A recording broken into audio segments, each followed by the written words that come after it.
psychological issues. Okay, let's talk about equity. Let's talk about equity. Let's talk about you and me. Let's talk about aces and the 7 deuce. I don't know how the words of this song go, so I can't really make up an accurate parody. Okay, here we go. This is a tool that's going to help me teach you about equity. Equity is the percentage of the time that you should win a hand statistically. So, for those of you who don't know, poker starts out with 2 hidden secret hole cards being distributed to you. And before you join the hand, you have to decide whether you're going to play those cards or fold them and forfeit the hand. And different cards have different chance of making a 5-card poker hand by the end of the hand. That's too many uses of the word hand, and that's because there are 2 definitions of the word hand in poker. One is a round of poker is called a hand, basically. Oh yeah, let me get you the battle link. Boop! And the other definition is the 2 secret cards that you're holding. So anyway, let's say that you're holding the best hand in poker. So here's all the hands in poker, by the way. All the different hands. Up here are all the cards that are the same suit. That's what the S is for by them. So like ace 9 suited could be the ace and the 9 both of spades, or the ace and the 9 both of hearts, or the ace and the 9 both of clubs, or the ace and the 9 both of, what's the other one? Diamonds. It's the morning. I'm awake. Hey, there's some incense up there. That's like a free cryptocurrency if you're into that kind of thing. Anyway, the best hand in Texas Hold'em is a pair of aces. So let's say you're holding a pair of aces. It doesn't matter what kind. It could be one of hearts, one of diamonds, and blah, blah, blah, blah, blah, blah. And let's say your opponent is holding the worst hand in Texas Hold'em. Do you all know? Do you all know what the very worst hand of Texas Hold'em poker is? It is the 7 and the 2 of not the same suit. Okay? All right, cool. So let's say that you're holding aces and your opponent is holding 7-2 offsuit, and you guys are just going to go all in. Just all in before even seeing any of the community cards that come out on the board that you get to match your cards with to figure out what the best hand is. So you have no further information except that you have your hands of aces, which is a pretty sweet deal. Well, what percentage of the time, let's say if we ran this same hand 10,000 times in a row, what percentage of the time are you going to win with your aces? What percentage of the time do you think? I'm about to hit the evaluate button. Drum roll. The percentage of the time you're going to win is 88.20% of the time against that opponent in that scenario if you were to run it like 10,000 times in a row. So that means that your equity in the hand is 88%. Okay? Nice. Rob Dizzle knew it was 7 deuce offsuit. Yeah. So 88% is your equity. That's the equity you have in the hand. That is the amount of chips that is rightfully belonging to you. But the situation is when you win that hand in those 10,000 times, every time you win, you are realizing your equity. In fact, you're getting more than your fair share when you win that hand because it's all in, right? You're getting more than your own fair share. But those times that you lose, 11.8% of the time, that's when you're not realizing your equity and you're not winning your fair share. But it all evens out, right? And that's how equity works over thousands and thousands and thousands of hands. Special note, you can't opt out of the times when you lose, right? So you have to lose 11.8% of the time. Your aces have to get cracked. Your aces have to lose to the worst hand in Texas Hold'em 11.8% of the time, okay? You can't skip that. That might mean that you lose 3 times in a row, 4 times in a row, 5 times in a row. Randomness is hard to evaluate as human beings. In fact, it's impossible.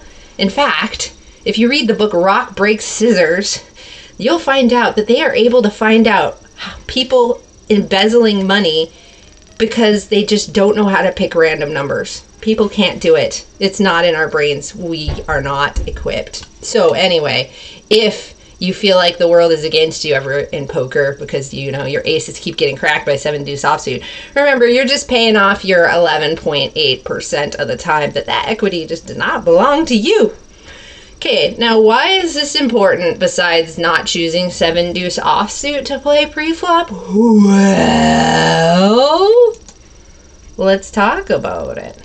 Let's taco about it as if we had tacos. Oh, I want tacos. Okay, this is my virtual card deck. Let's talk about equity. I want to run through those examples with you again of some really common scenarios where we're going to talk about equity. There's a really fun little cheat code for calculating your equity when you're in the middle of a hand. And here's how it goes. Let's say that your secret hole cards are 6-7 suited. That's something we would play pre-flop because this is what we call a suited connector. That means the cards are the same suit and they're next to each other in rank, like 6-7. Okay? Now let's say that we are almost getting to a flush on this board. We're going to say there's an ace. We're going to say there's a 3. And we're going to say there's a 9. No, not a 9 of that, because then that would be bad. Here we go. 9. Okay, here we go. We're drawing to a flush, which means we don't have a flush yet because the best 5 card hand in poker wins, and we've only got 1, 2, 3, 4 to a flush. So we need to get a diamond card either on the turn or the river in order to win this hand. Let's say we totally know that our opponent is holding an ace 9. We know it. They have 2 pair. They're going to murder us with our 7 high. It's going to be a bloodbath. Okay, so what percentage of the time are we going to make it on the turn and the river? Well, here's our fun little fudge rule. The rule of 4 and 2. You take your outs. That means the cards that are out still in the deck, presumably, hopefully not in your opponent's hand, that you could get to win your hand. So the outs here are the rest of the diamonds. So in a deck of cards, we have 13 diamonds, 13 clubs, 13 hearts, and 13 spades, making a 52 card deck. Okay, so if we have 13 and we subtract the 4 that we see right now, that means we have 9 outs, presumably still in the deck, hopefully not in our opponent's hand. Sometimes they can be in your opponent's hand, but you just can't assume that, so forget about it. So that means you take 9 and you multiply it by 4. Okay, so 36. That is approximately your equity in the hand. That's 36% of the time you're going to get a diamond on the turn or river. Okay? Now, let's pretend that the turn came and it was kind of a bummer for both of us. It was like, womp womp, neither one of us got helped. We know our dude has the 2 pair. Let's say he's drunk. He showed us already. And here we are with our hand. Now how much equity do we have? Well, that's why we call this the rule of 4 and 2, because now, since there's only 1 card left to come, our equity is cut in half. Okay?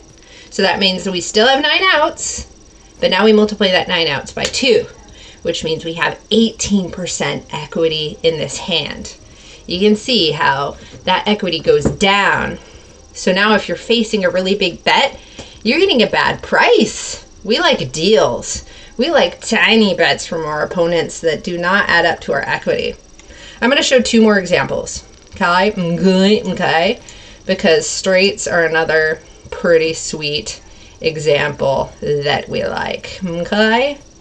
So let's say that we have 7, 9, and 10. So now we have 8 that we need, right? My kingdom for an 8. Now how many outs do we have? We still know that he has an ace 9, so he's going to beat us unless we get this straight. So Well, we have 6, 7, blank, 9, 10. We have 4 8s presumably still in the deck, right? Hopefully our opponent isn't holding them. Well, 4 times 4, 16 is not a really big percentage, right? So if we're facing a big bet from our opponent here, we're going to have to fold because we only have 16% equity in this hand. Let's pretend it went check through, though. Let's pretend it went check, check, and a card came that didn't help either of us. And actually, we're going to have a different one because that would actually improve our draw slightly. A card came that didn't help either of us. Now we cut that 16% in half again because we're taking our 4 out and we're multiplying it by 2. That means we only have 8% equity left in this hand. It's bleak, you guys. It's bleak. You're going to want to fold when you're facing a bet. Pretty much any bet, unless your opponent is really weird and bet like the minimum amount and there's a huge spot. Anyway, let's talk about a different kind of straight, though. Let's say instead of this straight, we have the 8. So this is a different kind of straight. That straight before was called a gut shot because we had the hole right in the middle of the straight. This straight is called a double ender. Why? Well, because it's like the meat of the sandwich and it's missing its ends, okay? Like we have 6, 7, 8, 9, so we could get either a 10 or a 5, right? So how many outs? How many outs? Well, we've got 4 10s in the deck, hopefully. And we've got 4 5s in the deck, hopefully. So we have 8 outs. Yay! So what's 8 times 4? We have 32% equity in this hand. Okay, cool. Well, that's fine because a lot of the time people are betting a third pot on the flop. So, you know, we've got odds to call. But let's say that we have that blank card again come on the turn. Doesn't help either of us. Now how many outs do we have? Well, we still have 8. This time we're multiplying it by 2. So we have we have 16% equity left in this hand. We're probably going to face a bigger bet than 16% on the turn if he bets into us. So we're going to end up folding that bad boy. All right, now we're going to see this equity in action. All right, here we go. We're on the button again with terrible hand. Terrible hand. The 2-5 just doesn't have enough good equity, right? I should keep Equilab open so that I can show some of these equities. Plus, he came in anyway. So let's say that we have 2-5 offsuit. And let's say we have like a mediocre hand, maybe like 7-6 suited. And now we evaluate. Take a look. The 7-6 suited wins 67.19% of the time. They have 67% equity compared to my 32% equity. That's why we fold that hand pre-flop, eh? Da da da da. Na na na na na na. And then let's compare it with that queen 2 offsuit, right? Because people see a queen and they get all excited. They're like, ooh, a queen, that's nice. That also sucks. Let's compare that queen 2 offsuit. Well, let's compare it to the 7-4 offsuit that I'm just holding, right? Because it's still going to be better than that, right? But by a lot, probably not. Look, it's pretty much a 50-50 flip between that queen 2 offsuit and that 7-4 offsuit, with the queen 2 offsuit slightly favored, but not enough to go crazy about, right? Right? Boom, boom, boom, boom, boom, boom. We're not playing that under the gun. Remember, we call this position under the gun because you're first to act in the hand right after the big blind. And so you're under the gun to make a decision. Hey, you're cleaning. Ah, let's play with this one. We've got Jack 8, which I'm folding, right? Because he's early position-ish, right? He's in what we call middle position. So when you're in middle position, you're playing hands that are not too crazy, all right? I'm going to show you what kind of hands people are playing from middle position. Maybe you're playing all the suited aces. Maybe you're playing down to ace 10. Maybe you're playing pairs up from like 4s. Oops. Let's go back to the game for a second. Yeah, we're not playing this one. Maybe you're playing up to 4s. And then of course you're playing some of these good guys, right? Oops, maybe not those. Maybe something like this. This isn't exact, besides my opponents aren't GTO robots anyway. Maybe they'll have some suited connectors in there. So let's see, that's what he's playing for middle position. Oh man, this one would have been a nice hand again, but we had the middle position guy raising, so I'm not as interested. So let's say we have something like ace 10 offsuit or jack 10 offsuit, right? Or jack 8 offsuits, that's what it was. Doop. Okay, we're gonna evaluate that. As you can see, the middle position is slightly favored. So that's why we're not playing hands like that.